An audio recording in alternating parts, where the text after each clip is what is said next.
Did you know you can do this? Or this in Jedi Survivor? If not, make sure to stick around because I have 10 movement tips to share with you today that will help you navigate the galaxy more effectively, and one bonus tip that's essential for anyone who struggles with platforming. Let me know in the comments how many of these you already knew, and if you get a perfect score, maybe you'll get some Jawa juice as a reward. Let's get started. Tip 1 is quick mounting. Conventional wisdom says you have to buy your Neko dinner first before mounting it, but as long as you're jumping towards a Neko or Spamel, Cal will hop on in one swift motion. Just pretty good.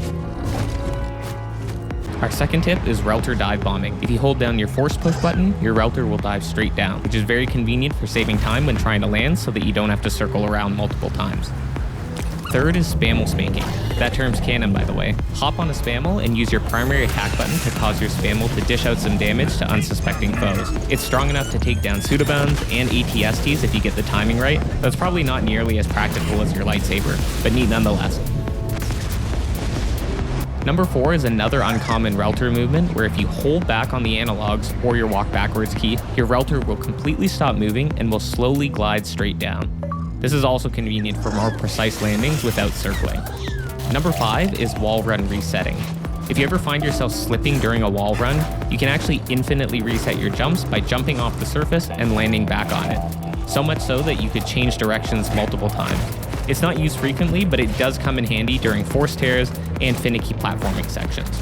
6 is an interesting one, and I embarrassingly didn't even know about this until I had almost beat the game twice. Early on in the game, you'll encounter Kobo dust, those purple floating particles that kill you if you stand in them too long. Normally, you would place one of those metal balls in a receptacle to shoot a beam through it and continue forward, but you can actually also just grab the ball and it will create a protective zone around you as you carry it through the dust. I never had a reason to do this in my first playthroughs, as you can normally just run through the dust, pick up a collectible, and move on, except there is one data disc that's too far to brute force. Let me know if this was new to you in the comments because it was definitely new for me. Tip 7 is a personal favorite as I love being efficient. Once you unlock the midair dash ability, you can spam jump and dash to move extremely quick on foot. I've timed the speed of jump dashing versus Neko riding and running, and you actually move a whopping 59% faster by jump dashing and are even faster than riding on a Neko. The only downside to this is it's a lot more button mashing, but if you want to save a ton of time in a playthrough, this is a must. If you're enjoying the video so far and want to see more Jedi Survivor content and game guides, make sure to subscribe. It helps let me know that you think the content is enjoyable and useful and gets me closer to my goal of 1K subs to monetize the channel so that I can invest more resources in creating high quality content for you.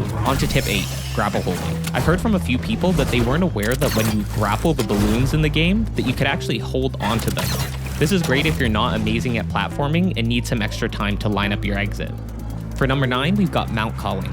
This one is probably more well known, but it's worth highlighting that you can actually call a mount even if none are nearby. The game is kind enough to spawn you a Spamel in the middle of the desert if you need to catch a ride in a pinch by simply pressing your force ability button. 10th on our list is a nifty little trick to stop those creepy crawlies from getting the jump on you. If you're in a dark area or a swamp with well-disguised foes, you can always give your auto target button a couple of clicks to lock onto enemies you otherwise wouldn't be able to see. No more jump scares. Nice try, Respawn. Unless you run into this little bastard. And last but not least, our 11th tip is something you definitely want to set up if you aren't a strong platformer.